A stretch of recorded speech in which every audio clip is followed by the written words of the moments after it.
WFM in New York City at 102.7. We want everybody just to sit back now, if you can, if you're in the position, but turn the volume on the radio up nice and loud. If you're in the car, you're in the perfect place for it. You got to stay in your car for the next 2 hours. As WFM salutes what's something, well, we thought would never go away.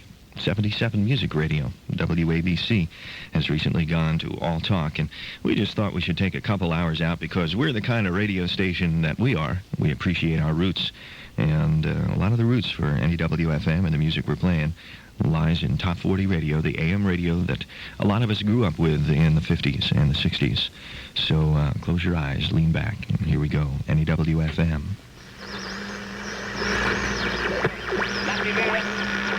Olympic gold medals already to his name.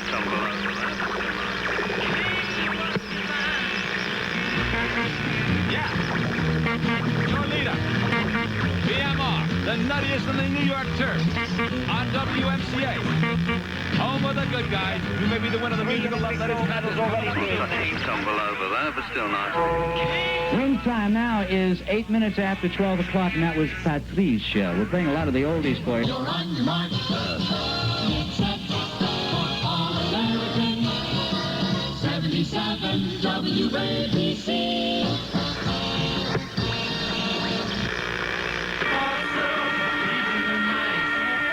Lauf der gesamten Woche ein. There always has been, and there's nothing we can do about it. Tonight, hear your top 12 favorites. The Daily Dozen, as voted by you, our listeners, beginning at 7:15 on the new WABC Instant Sound Survey. At 8:15, the Scott Muni Show goes solid gold with the hits of yesterday. And then again at 9, more of your hits of the day, the voice of the people on the exciting and exclusive WABC Instant Sound Survey. Tune in Scotland's Yard tonight and every night, 7:15 till 10 on WABC, one of America's great stations.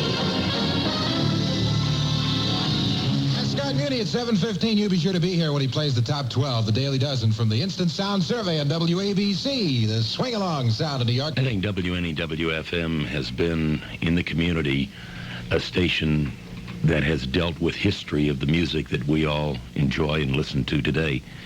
In order to have the music we have today, we had to start somewhere, and that was yesterday.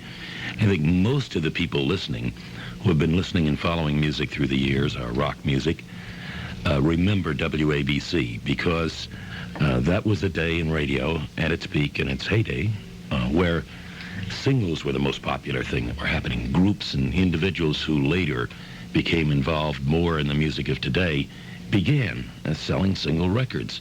There were no concerts to speak of. Once in a while something might happen on a campus. But this is history, and I think to remember some of our roots is the whole idea behind this program. WABC, serving New York and America with music in tempo with today. All righty, let's do it the West. You and me, big man. You latched on to Radio 77, WABC. The swinger in New York town. The only station with young ideas for New York. Holy smokes, there's 2 of them. Yeah, baby.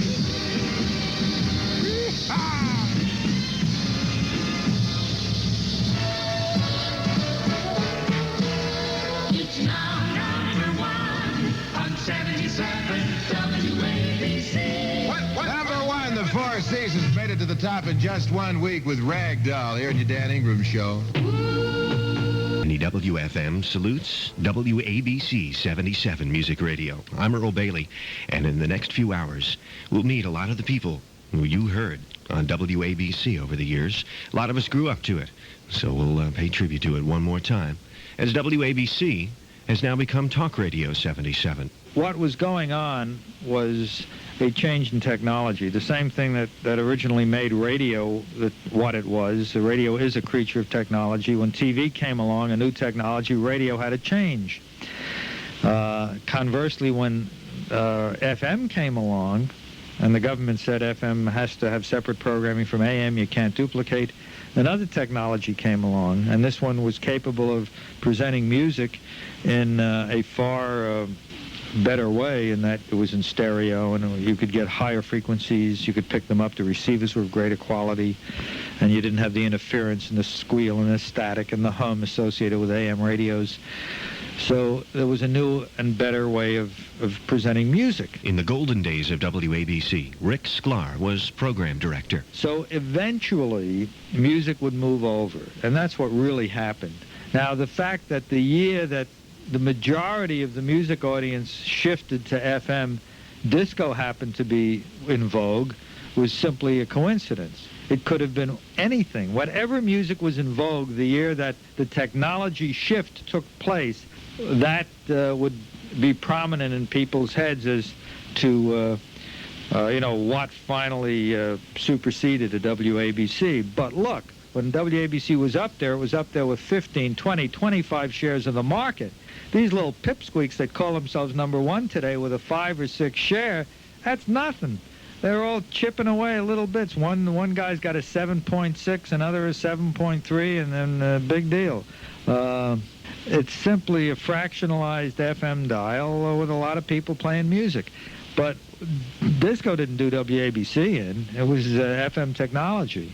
And it didn't do it in. It really is forcing it to change. WABC will rise again, but now as a talk station. Well, we got a couple of minutes left, Ryan. It's come down to this, hasn't it? It's about a minute and a half. This is the beginning, Dan. I mean, it is the beginning. It's the beginning for you and for Rick and me, and it's the beginning for Al and for Jay and everybody here with Talk Radio. So this is the beginning. This isn't the end. Okay. And that's the way I like to look at it. That's the way I've always thought about it. Dan Ingram and Ron Lundy. Our last WABC show. Sounds like a movie, doesn't it? The Last Picture Show or something? I had a good time today. I love you. Thank you so much for everything. I love you too, Ron. My best friend in the whole world. It's been a lot of records over the turntables to make a very bad simile. There is one thing that I want to say that will be probably the last time it will be the last time I will ever be able to say this on WABC.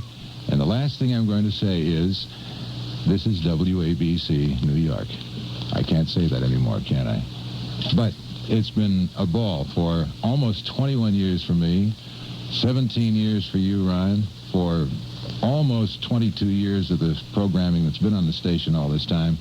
And we'd like to play just a couple of things to nail it down. I remember sitting in the backyard on a nice summer day with my little 6-transistor radio tuned to WABC and listening to all the great music they used to play, like the Beach Boys and all those early sounds in the 60s. And I think that's what really got me tuned into rock and roll music. It was always WABC. And I really feel sorry that they went off the air, even though I hadn't listened to them in the last few years. I'm a pretty devoted listener to any WFM. My memories are from when I was real young, and then also over the last few years. When I was a kid, we used to, in like 3rd and 4th grade, everybody used to bring in their radios to play WABC, all the Beatles and the Stones. And we used to all get our radios taken away from us. That's what I remember the most. I'd like to thank WABC Radio for breaking in America's hardest rockin' band, for playing songs like Walk This Way and Dream On when FM radio pushed them aside. As far as the old ABC goes, I mean, it was Saturday Night with Cousin Brucey all the time. I graduated from high school in the 60s, the mid-60s, and I went to school out in Emporia, Kansas. We used to get a little homesick out there, and every once in a while we could get WABC over the radio in Kansas, and it would really help us out. It would help the homesick blues a little bit, per se. The thing I remember the most about WABC was the jingle. I mean, aside from the music, it's just the constant, the call letters and the dong, the little gong you hear every once in a while. The Beatles, number 11, WABC Chive Time is 3:15 in your Ingram. WABC. Great day, isn't it? Sunny, warm, nice, beautiful. Temperatures in the 80s and 70s at the shore. Tonight, fair in the 60s in the city and the 50s in the suburbs. Ring-a-ding-a-cha-cha-cha. Variable cloudiness, warm and more humid tomorrow with a high in the 80s. And the outlook for Sunday, fair, seasonable temperatures and less humid. Looks like a great weekend. Right now, 82 WABC degrees. The world world's largest outdoor saltwater pool is now open at Palisades Amusement Park, so come on over and dive in. 82 degrees in New York right now.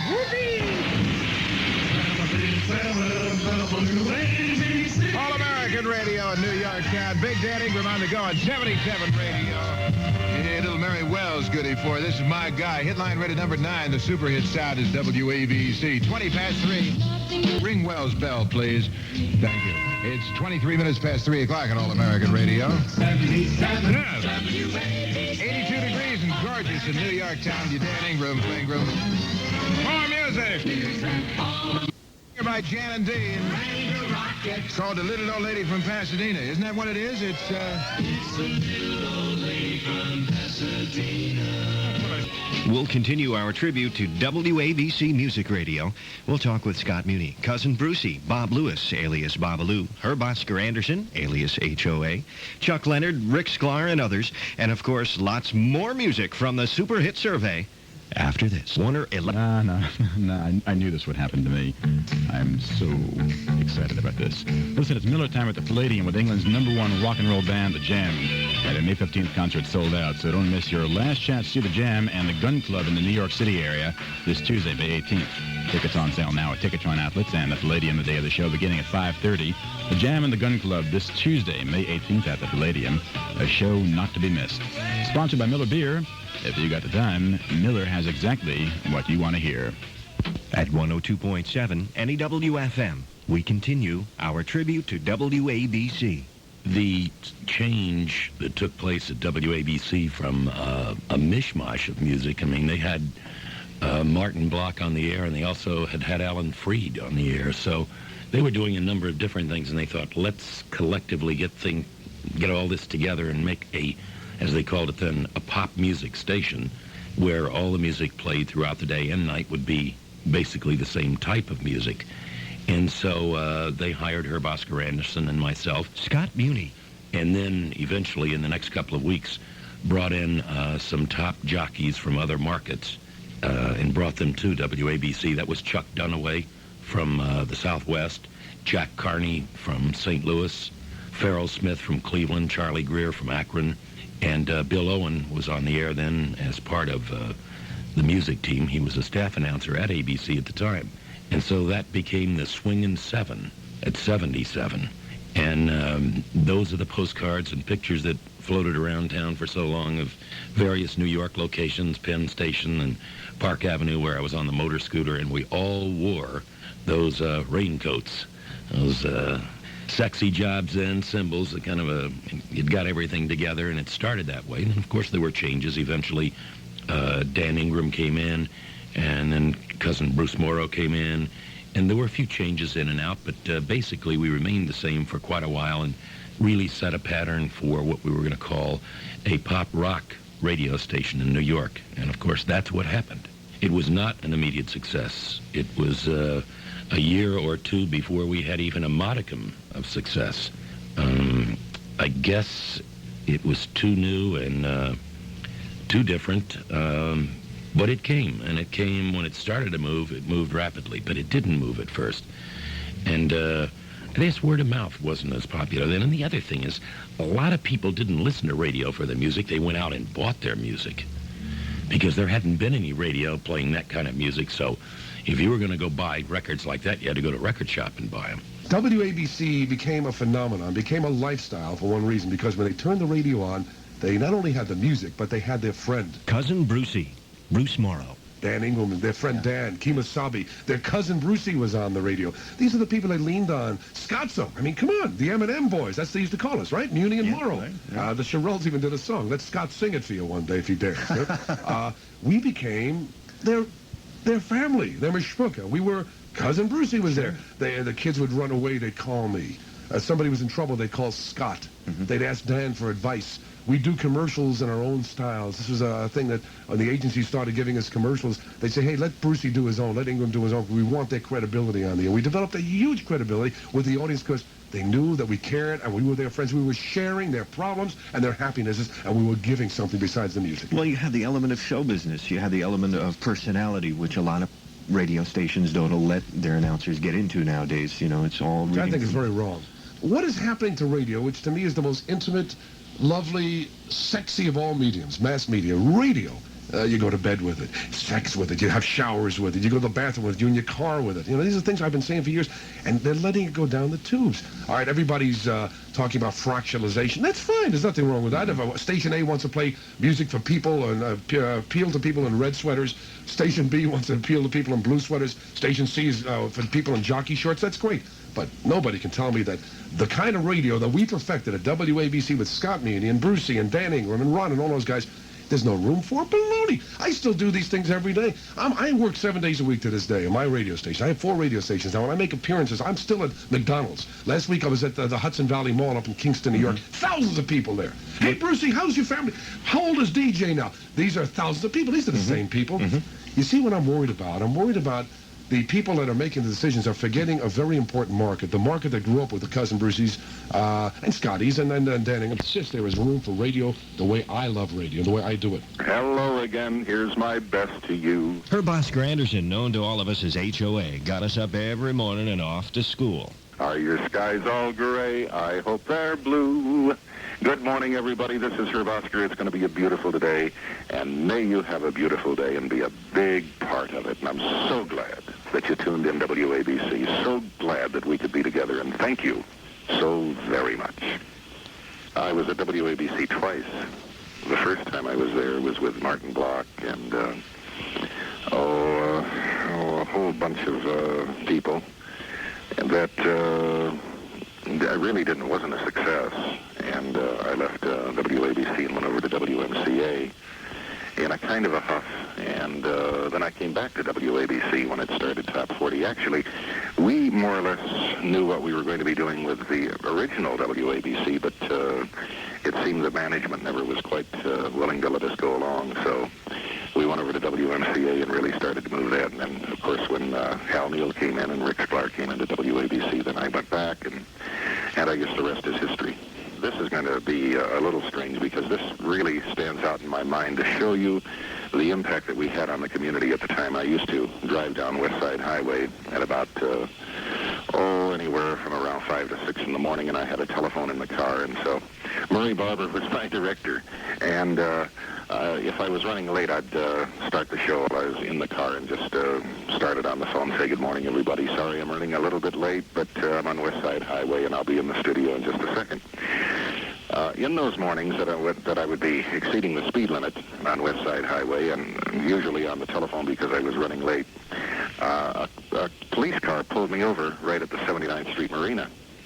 And without even thinking, I just opened the door and waved my hand back to him and said, it's okay, fellas, it's Herb Oscar. With that, I closed the door and sped off again to look in my rearview mirror, and I saw 2 cops talking to each other like, you think this guy is for real? And I just kept going, and they just stood there.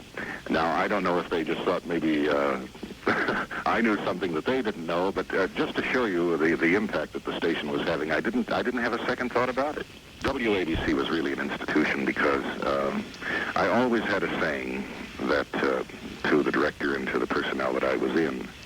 And the one side that I would really like to mention about the station and its great heyday was that it was a real friend to the people. And this is the thing that I kind of miss today. I listen to radio, and I want somebody to be friendly. I don't want someone just to call out records. Anybody can buy records and play records, and you always get down in a management dispute of who plays more records, or we'll give you a 2-fer or a 3-fer, as we used to call it. But more than that, and this is the one thing that I'm repeatedly asked, especially down in Florida, when they found out I lived in a particular area, was that it was a real friend. You could tune in the station and you really felt as though you were listening to a friend. And we purposely set out on that course because the one thing that New York, up until that time, had avoided was the average person. Everybody was broadcasting to Madison Avenue and the advertising agencies, and the one thing that WABC was able to do was to solidify a huge empire simply on the basis of, hey, look, we're not great, we're doing the best we can, but we want to be your friend. And very few people in radio today have that ability to be able to really consolidate all of their efforts into one thing. Tune in to us. We like you. We hope you like us. We're not the greatest in the world, nor do we pretend to be. But with that kind of a course, we didn't have to be. At any WFM, you're listening to a tribute to WABC. The All-American half pounder, pure beef patty, lettuce, tomato. This is Rock and Roll Radio. Come on, let's rock and roll.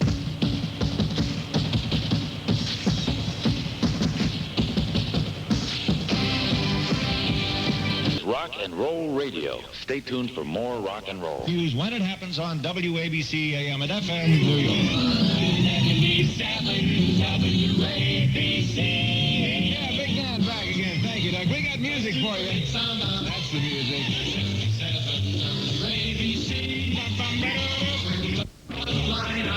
Today, this song is Super Hit number 5. I get around, yeah. Oh, yeah. Everybody swing with music from the Super Hits. 77 WABC.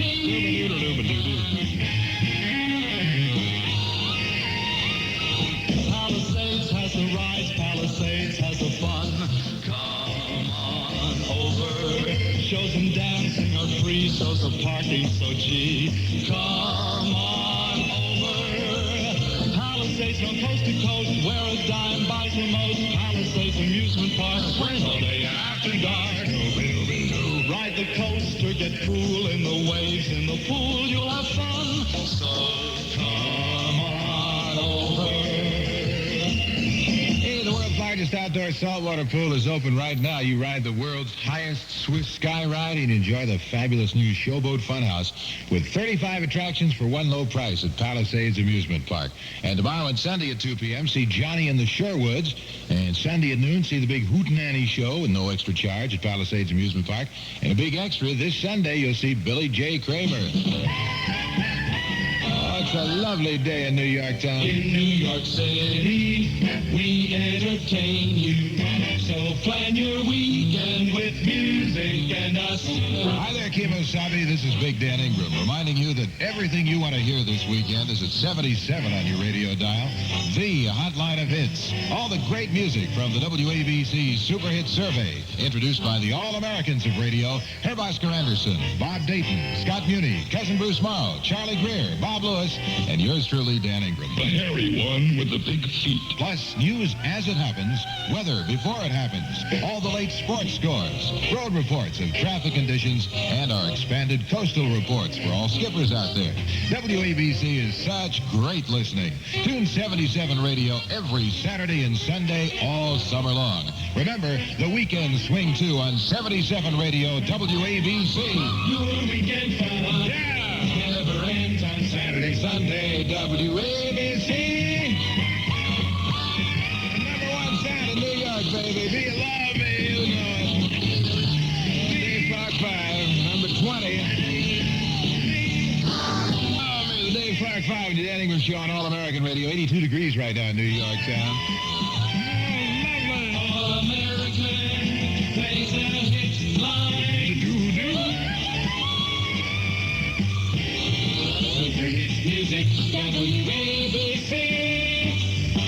We did jingles, and we had some jingles made, but promotion, for some reason, was lacking. Things that worked later on and obviously became big successes were, when the Beatles came along, we had a Beatles fan club, but before that, the Principal of the Year happened to be a thing that no one thought would work too well, but it became such a challenge to all the different schools that the mail became early right on through to the ending where we had to stop because moving vans pulled up one time and there were 3 million votes for a principal at a school in New Jersey, and it took 2 moving vans to bring all those cards in. And so it got a little out of hand. We used to go around to the schools that won and speak and make an appearance at the school before the student body and give the principal an award, the Principal of the Year award. And it's interesting how some schools were so proud of their principal. And other schools, of course, would get no mail from at all. But the popularity of some of the principals is just incredible. And so we'd go out and make those appearances, and it was fun. I think probably the first promotional thing that I personally did to call people's attention to the station and the show was to go out and do record hops. Now, record hops actually was the first form of concert for rock musicians in that you'd go out to a hall at a church or at a school and have 1,000, 2,000, 3,000 people all dancing to records that you played, but as a special for that particular night, the Shangri-Las would come in person, and they would lip-sync their record up on the stage or do a couple of songs, and somebody else would come to another one, and somebody else would come to another one.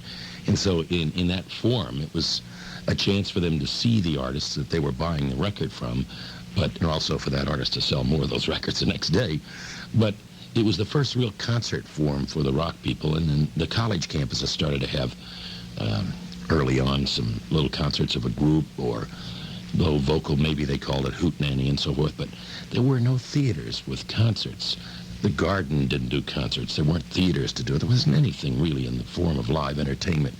And so I think people, when they wanted to hear their favorites, they had to go buy that album and then imagine what they did. This is a great story. We were Ingram, Dan was there. He joined WABC 1 month before I did. Scott was there, and so this is kind of an interesting story. We all got into a room with Hal Neal. It was a terrific guy. He was a Marine sergeant to me. You know? And he was what to WABC? He was our vice president and general manager. He was the big gun. And we were not. Don't forget, we were not in Fat City at WABC at this time. We had listeners, and it was still very teenage radio. And WMCA was doing it. WMGM was doing it. You know, everybody was playing around. WNEW, they were still in 1940. You know what I'm saying? And they had not discovered FM was just duplicating what they were doing on AM, which we won't even discuss. I'm sure you'll let it go. I know you'll let it go. Anyway, Hal Neal got us into a studio one day, and I remember Scotzo was there, and Herb Oscar, and Danny, and myself, and he said, the first one of you guys who become number one in the next ratings will get $150 cash and a suit of clothing. Right?